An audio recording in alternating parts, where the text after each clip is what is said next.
অভিনন্দন জানাই।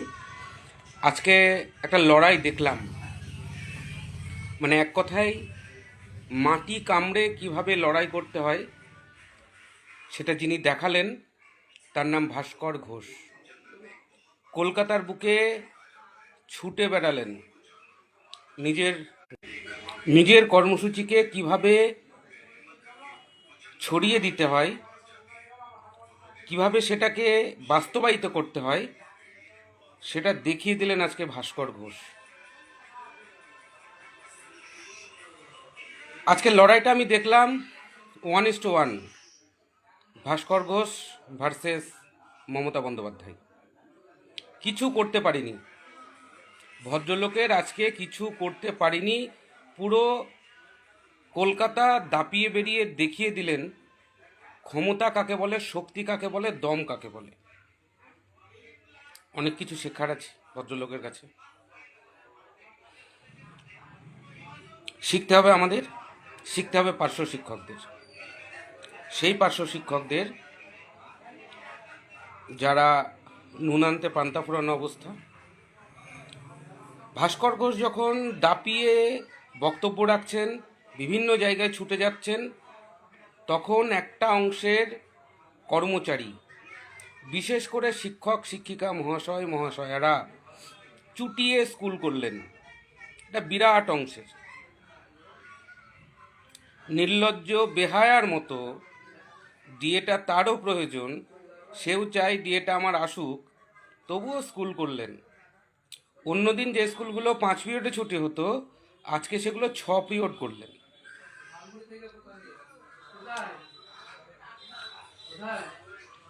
একজন বলছেন, মাস্টারমশাই নিশ্চয়, তাছাড়া অন্য কেউ এই শব্দ ব্যবহার করবেন না, যে আগে তো চাকরিটা বাঁচাই তারপরে ডিএ। পরিষ্কার মুখের ওপর বলেছি, আপনি হয়তো চটি চেটে চাকরিটা পেয়েছেন, তাই এই ধরনের কথাটা বললেন। নিজের যোগ্যতায় চাকরি পেলে এই কথাটা আপনি বলতেন না, আর আপনার মুখে শোভাও পেত না।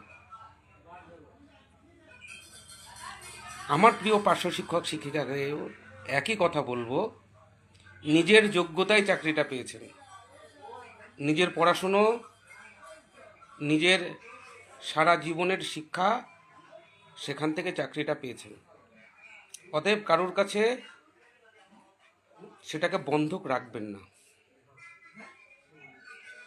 যখন আপনার সহকর্মীরা গুটি কয়েক, অরুণধার ভাষায় 4-5 হাজার, তারা যখন কলকাতার রাজপথে পুলিশকে টক্কর দেবে, সরকারকে বার্তা দেবে, আর এই সরকার মানে তো বোঝেনি, তখন আপনি বাড়ি বসে থাকবেন অথবা স্কুল করবেন। ধিক্কার শুধু আমরা সরকারকে দিই, আমরা কখনো নিজেদেরকে ধিক্কার দিয়েছি? একবার ভেবে দেখবেন তো, আমরা কতটা দায়ী? কেন আমরা একজোট হতে পারছি না? কেন আমরা আন্দোলনগুলোকে একটার পর একটা ফ্লপ শোতে পরিণত করছি? ভাস্কর ঘোষের কি ঠেকা পড়েছে বলুন তো? তার সংসার চলে না, ডিএটা না পেলে তার চলবে না। যেমনভাবে আজকে যারা স্কুল করলো, যে সমস্ত শিক্ষক শিক্ষিকারা, সম্মানীয় শিক্ষক শিক্ষিকারা, তাদের সংসারটা চলে, ভাস্কর ঘোষেরটা চলে না? ভাস্কর ঘোষেরও চলে যাবে। কিন্তু উনি মেনে নিতে পারিনি এই যে বঞ্চনা, অনিয়ম, এইটাকে মেনে নিতে পারেননি, তাই উনি লড়ে যাচ্ছেন। আমরা যদি মেনে নিতাম, আমাদেরও সংসার চলে যাবে। আমরা যারা ভাবি যে অন্যের হলে আমারও হবে, সে ভাবনাটা আমাদের মাথাতেও আসে, কিন্তু আমরা এই অন্যায়টাকে মেনে নিতে পারি না। ঠিক সে কারণেই ওই 5-7 লোক অল্টারনেট করে কলকাতায় যাই আসি, আন্দোলন প্রতিবাদে অংশগ্রহণ করি। এই তার বাইরে যারা রয়েছেন, তারা দিব্যি সুন্দর স্কুল করেন, হেডমাস্টার মশাই, সহকারী শিক্ষক, রসিয়ে জমিয়ে গল্প আড্ডা আর কি করে চলে যাচ্ছে। এসে দিন নাই জায়গা। যেভাবে দিনকাল পড়েছে, আপনার পকেটে যেভাবে টান পড়ছে, এভাবে যাবে না, চলবে না। আর আপনার মাইনাটাও বাড়বে না। ওই অ্যাসিস্ট্যান্ট টিচাররা এক বিন্দু চায় না আপনার ভালো হোক। কিছু জনকে বাদ দিয়েই বলছি, সংখ্যাটা খুব কম, তাদের বাদ দিয়েই বলছি। আর যদি আপনার কোনো পার্শ্ব শিক্ষক বন্ধু যদি সহকারী শিক্ষক হয় বা হেডমাস্টার হয়ে বসে, সে টিআইসি হলেও, তো কোনো কথাই হবে না, আপনাকে মানুষ বলেই মনে করে না। অতএব শিক্ষা নিতে হবে আমাদের। আমরা শিক্ষা নিয়েছি, আমরা শিক্ষা নিচ্ছি। আগামী দিনে নিজের সম্মান, নিজের মর্যাদা, সামাজিক সম্মান, সামাজিক মর্যাদা এবং স্টাফ রুমে নিজের গুরুত্ব যদি বাড়াতে চান, বেতন বৃদ্ধি অবশ্যই অবশ্যই অবশ্যই দরকার। সংসার চালাতে তো অবশ্যই। যেভাবে দিনের পর দিন খরচ বেড়ে চলেছে, ছেলে মেয়ের পড়াশুনো, তারপরে পরিবারের লোকজনের সুস্থতা অসুস্থতা, নিজেরও শারীরিক ক্ষমতা, অসুস্থতা, ওষুধপত্র, দ্রব্যমূল্য বৃদ্ধি, সমস্ত কিছুকে স্মরণ করে দিন কিন্তু কঠিন আসছে, অলরেডি চলছে। যত দিন যাবে তত কিন্তু এক প্রকার আমার আপনার প্রত্যেকের বেতন কমছে, যেভাবে দ্রব্যমূল্য বৃদ্ধি পাচ্ছে। একসময় চালের দাম কত ছিল যখন আপনার মায়না এই 10-13 হয়েছে, আর এখন সেই চালের দাম কত হয়েছে একটুখানি বাজারে গিয়ে দেখে আসুন।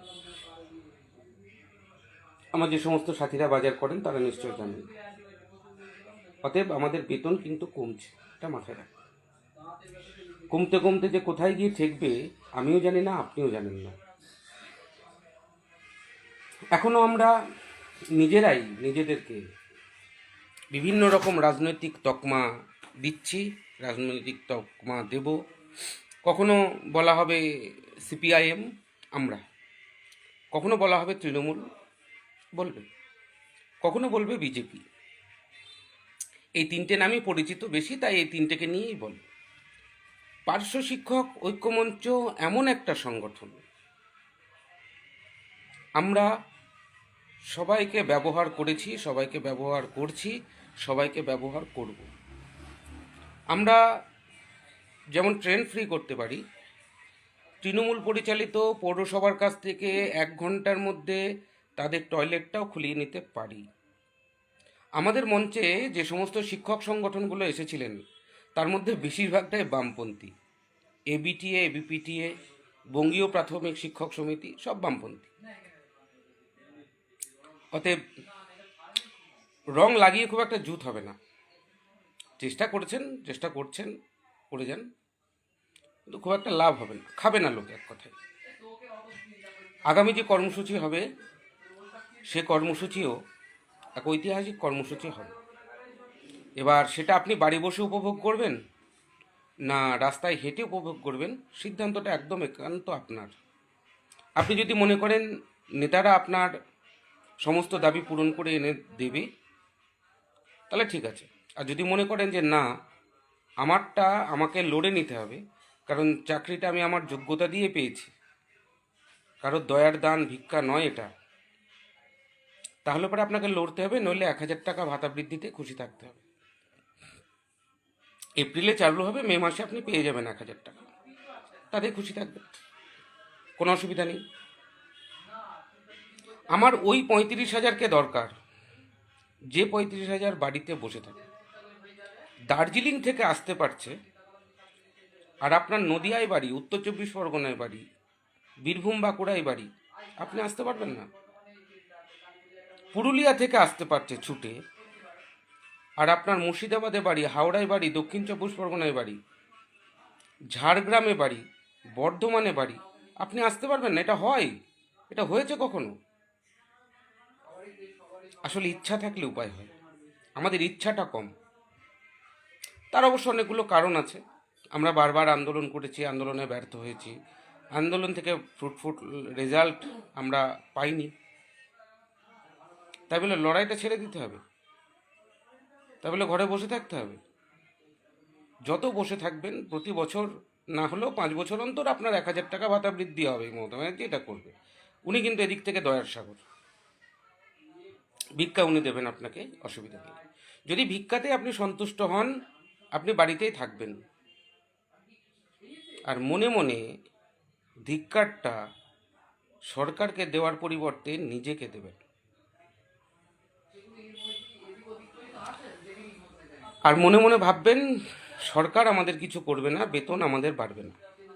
এই হাউতাশ করে বাকি জীবনটা কাটিয়ে দিতে হবে। যেমনভাবে গোপাল দেবনাথ সারা জীবন পার্শ্ব শিক্ষকদের ক্ষতি করতে করতে কখন যে উনি নিজের ক্ষতিটাই করে ফেলেছেন উনি বুঝতে পারেননি, এবং উনার মতো হাজার হাজার পার্শ্ব শিক্ষকেরও উনি ক্ষতি করে ফেলেছেন। সেই ক্ষতিটা, সেই ভুলটা আমি আপনি যাতে না করি, ঠিক সে কারণেই আপনাদের কাছে বিনীত অনুরোধ, সবিনয় অনুরোধ, আর নয়। এবার প্রতিবাদ হোক, এবার গর্জে উঠুন, কলকাতার রাজপথে হাঁটুন, সরকারকে বার্তা দিন, জৈসা দিন নাহি চলেগা। গর্জে উঠতে হবে একসাথে। দেখছেন তো একটা শক্তি কিভাবে বিরোধিতা শুরু করেছে। আমি সে বিষয় নিয়ে আমি কোনো কথা বলতে চাই না, তারা তাদের কাজ করুক। আমাকে আমার কাজ করতে হবে, আপনাকে আপনার কাজ করতে হবে। আপনার লড়াই কেউ লড়ে দেবে না, আপনার নিজের লড়াইটাকে নিজেকেই লড়ে নিতে হবে। এবং ওই সহকারী শিক্ষকরা যারা আজকে বুকের ভিতরে ডিএটা ঘোষণা হবে কি না সেইটা ভাবতে ভাবতে আজকে সারাটা দিন স্কুল করলেন, তাদের মতো আপনিও নিজের মনের প্রশ্নের উত্তর দিতে পারবেন না। দিন শেষে আপনিও ব্যর্থ হবেন, আমিও ব্যর্থ হব, যারা রাস্তায় হাঁটবে তারাও ব্যর্থ হবে, শুধুমাত্র আপনার কারণে। কারণ আপনি আসেননি মানে আপনার মতো 35,000 আসেনি। আর এই 35,000টাকেই আমাদের দরকার। আপনার সচ্ছলতা থাকতে পারে, আপনার ব্যবসা থাকতে পারে, আপনার পরিবারের কেউ ভালো উপার্জন করতে পারে, সম্মানটা কিন্তু আপনার সেই প্যারা টিচারের মতোই। যতই আপনি ইনকাম করুন, যতই আপনার পরিবারের সচ্ছলতা থাকুক, আপনাকে কিন্তু স্কুলও প্যারা টিচার দেখে, সমাজও প্যারা টিচার দেখে। আমাদের তো অনেক দিদিমণি মাস্টারমশাইরা আছে যারা প্যারা টিচার, এটা লোককে বলতে লজ্জা বোধ করে, বলে না, কারণ তাদের ড্রেসের সঙ্গে সেটা বেমানান। বেমানান একটাই কারণে, শুধু বেতনটা কম, তাছাড়া অন্য কিছু না। কোয়ালিটি অনেক ক্ষেত্রেই যথেষ্ট আছে এবং কোথাও কোথাও বেশি আছে, শুধু মাইনাটা কম। পোশাকের সঙ্গে সামঞ্জস্যপূর্ণ বেতন যদি হতো, আপনিই গর্ব করে বলতেন আমি প্যারা টিচার, কিন্তু আপনি সেটা বলতে পারেন না। তাই সেটা যদি বুক ফুলিয়ে বলতে হয় আগামী দিনে, তাহলে সরকারকে এখন থেকেই চমকাতে হবে। বলবে কিছু হবে না, অনেকে বলবে, ভোট ঘোষণার হুমকি দেবে, ভয় দেখাবে, কিন্তু আমাদের ডেভেলপমেন্টের সঙ্গে ভোট ঘোষণার কিচ্ছু যায় আসে না। ভোট প্রতি 2 বছর 3 বছর অন্তর ভোট হবে, তাই বলে আমাদের ডেভেলপমেন্ট আটকে থাকবে এটা হতে পারে না। আমরা এই সরকারের সঙ্গেই আমরা আমাদের দাবি আদায় করব, না হলে পরের সরকার যেই আসুক না কেন, যেই থাকুক না কেন, চমকে এখনই রাখতে হবে। আর সেই চমকানি দেওয়ার জন্যে 16 তারিখ আপনাকে আসতে হবে। শুধুমাত্র পার্শ্ব শিক্ষকদের ভাতা বৃদ্ধির যে অর্ডার এসপিডি করে দিয়ে গেছেন, আগের এসপিডি, সেটাকে ত্বরান্বিত করার জন্য আপনাকে 16 তারিখে আসতে হবে। এবং থালা বাজিয়ে, অবশ্যই থালা নিয়ে আসবেন, চামচ নিয়ে আসবেন, বাটি নিয়ে আসবেন, সেটাগুলোকে বাজাতে হবে, সরকারকে জানান দিতে হবে। তবেই কিন্তু দাবি আদায়, অধিকার আদায় হবে, নচেত হবে না। আপনারা অনেকেই বলেছেন এই প্রয়াস যদি আমরা আরও আগে করতাম নিশ্চয়ই কাজ হতো। আমি আপনাদের সঙ্গে সম্পূর্ণ একমত। সময় এখনও আছে। আমরা যদি 16 তারিখে 35,000কে নামাতে পারি, দাবি ওই দিনই আদায় হবে, তার রাস্তাও আমি জানি। আমি একসময় আপনাদেরকে বলতাম যে আমি জমায়েত করতে পারি, দাবি কিভাবে আদায় হয় সেটা আমি জানি না, সেটার জন্য আমি দায়িত্ব দিয়েছিলাম কখনো শামীম আক্তারদাকে, কখনো মধুমিতাদিকে। আজকে আমি বলছি দাবি কিভাবে আদায় হয় সেটাও আমি জানি, যে জমায়েতটা 35,000 দরকার, একদিনে দাবি আদায় হবে। আমি আপনাদেরকে কথা দিচ্ছি একদিনে দাবি আদায় হবে। ওই বিকাশ ভবনের ঘুঘুর বাসার খোল নলছে একদিনে বদলে দেব, যদি সেই জমায়েতটা পাই, সেই সাপোর্টটা যদি পাই, সেই দিনটা যদি পাই। ওই বিকাশ ভবনে বসে কি হচ্ছে, আর আমাদের একটা অংশ কাঠি হাতে নিয়েই আছে, সমস্ত কিছু এক লহমায় ধ্বংস করে দেবে। যাই হোক বন্ধুরা, অনেকগুলো কথা বললাম, ক্ষমা করবেন। আমি চাই আপনারা প্রত্যেকে আসুন, বিকাশ ভবন চত্বর ভরিয়ে তুলুন, দেখুন দাবি ওই দিনই আদায় হবে।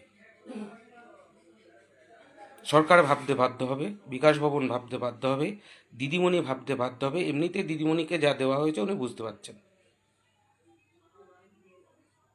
আমার 30 জন পার্শ্ব শিক্ষক গিয়ে ওনার সাধের সেই এসআইআরের যে ধর্ণা মঞ্চ গুটিয়ে দিয়ে এসছে একদিনে, মাত্র 30 জন। পরে 4-5 দিন বসেছিল, লোকও হয়নি, মিডিয়াও যায়নি। ফলে শক্তিটা আমাদের খুব কম নয়, শুধু প্ল্যানিংটা ঠিকঠাক যদি থাকে তাহলেই কিন্তু কাজ হয়ে যাবে। আর সেই প্ল্যানিং আমাদের অলরেডি রেডি আছে, আপনারা নিশ্চিন্তে থাকুন। 35,000 জমায়েত দিন, প্রত্যেকে আসুন। আপনি আসবেন, আর একজন আসবে, তবেই কিন্তু সংখ্যাটা বাড়বে। সাথী নেই, সঙ্গী নেই, একা যাবো কি করে? আরে বাবা, আপনি আসুন, আপনার সঙ্গীর অভাব নেই। বাসে উঠবেন, দেখবেন কেউ না কেউ প্যারা টিচার আছে। ট্রেনে উঠবেন, কেউ না কেউ আপনার বন্ধু আছে, সহকর্মী আছে। আপনার দেখা দেখে আর একজন আসবে। আজই আপনারা প্রত্যেকে স্বতঃস্ফূর্তভাবে নিজের উদ্যোগে 16 তারিখে আসবেন। আপনাকে কেউ বলবে না, না আমার কোনো জেলা আহ্বায়ক আপনাকে বলবে না, আমার কোনো রাজ্য কমিটির সদস্য আপনাকে বলবে না। কারণ ব্যথাটা আপনার, যন্ত্রণাটাও আপনার। আমাকে যেমন কাউকে বলতে হয় না, চরম অবমাননা সহ্য করেও আমি অন্য সংগঠনের কর্মসূচিতে যাই, আপনি কেন পারবেন না? আপনাকেও আসতে হবে। এবং সকলে একসাথে যদি আমরা একত্রিত হই, ঐক্যবদ্ধ হই, দাবি আদায় হবে নিশ্চিত, এবং একদিনে দাবি আদায় হবে। আমরা শুধু আমাদের সংখ্যাটা দিতে পারি না, আমাদের যে চাপটা দেওয়া উচিত সেই চাপটা আমরা দিতে পারি না, আমাদের যে কতটা যন্ত্রণা, সেই যন্ত্রণার বহিঃপ্রকাশটা আমরা ঠিকঠাক করতে পারি না। এটাই আমাদের দুর্বলতা। তাই বন্ধুরা, আগামী 16ই মার্চ আপনারা দলে দলে যোগ দিন। সমস্ত অজুহাতকে একটা দিনের জন্য ছুটি দিয়ে দেন, সমস্ত প্রতিকূলতাকে একটা দিনের জন্য ভুলে যান, একটা দিনের জন্য আসুন। আমরা আছি, লড়াইয়ের ময়দানে আছি। লড়াই করতে গেলে একটু আধটু আঘাত তো লাগেই, সে আঘাত আমাদের লেগেছে। অন্য কোনো সংগঠনের লেগেছে কি না জানি না, 2 বেলা 3 বেলা লড়াই বলে। আমাদের কিন্তু সাথীরা জেল পর্যন্ত খেটেছে, আমাদের কিন্তু এখনও কেস চলছে, একটা নয়, দুটো নয়, একাধিক। লড়াই করতে হবে লড়াইয়ের মতো, তাতে হাত পা একটু ভাঙতে পারে, ভাঙবে, সমস্যা কী আছে? ডাক্তার আছে, ওষুধ আছে, মেরামত হয়ে যাবে। আপনার কথা কেউ ভাববে না, আমার কথা কেউ ভাববে না, আমাদেরই আমাদের কথা ভাবতে হবে, আর আমাদের লড়াইটা আমাদেরকেই লড়তে হবে। আজকে সংগ্রামী যৌথ মঞ্চের কর্মসূচিতে বিজেপি থেকে বলা হয়েছিল সমস্ত রকম আইনি সাপোর্ট দেওয়া হবে, বামপন্থ থেকে বলা হয়েছিল সমস্ত রকম সাপোর্ট দেওয়া হবে। আমাদের পাশে কিন্তু এরকম কেউ নেই, আমরাই আমাদের সাথী, সুখ দুঃখের সঙ্গী। তাই আমাদের যন্ত্রণা ব্যথার কথা আমরা ছাড়া কেউ বুঝবে না। আমরা প্রত্যেকের পাশে ছিলাম, আছি, আগামী দিনেও থাকব, এ কথা আমি আপনাদেরকে দিচ্ছি। সব ধরনের অসুবিধাতে আমাদেরকে পাবেন। পার্শ্ব শিক্ষকদের একমাত্র সংগঠন বর্তমানে পার্শ্ব শিক্ষক ঐক্য মঞ্চ, পার্শ্ব শিক্ষকদের দ্বারা পরিচালিত, পার্শ্ব শিক্ষকদের দ্বারা গঠিত, পার্শ্ব শিক্ষকদের আন্দোলনের শুধুমাত্র রূপকার। আমি আপনাদের স্যার ম্যাডাম, শ্রদ্ধেয় স্যার ম্যাডামদের আমি আবারও বলছি, আপনারা প্রত্যেকে 16 তারিখে পিএনবি মোড়ে অবশ্যই হাজির হবেন। নিজের যন্ত্রণার কথা, নিজের কষ্টের কথা তুলে ধরবেন। দাবি আদায়ের জন্য আমরা মুখী আছি, দাবি আদায়ের জন্য আমরা বদ্ধপরিকর। আগামী দিনের লড়াইয়ের ময়দানে আমাদের সকলের একসাথে একসঙ্গে দেখা হবে। সকলে ভালো থাকবেন, সুস্থ থাকবেন। ধন্যবাদ।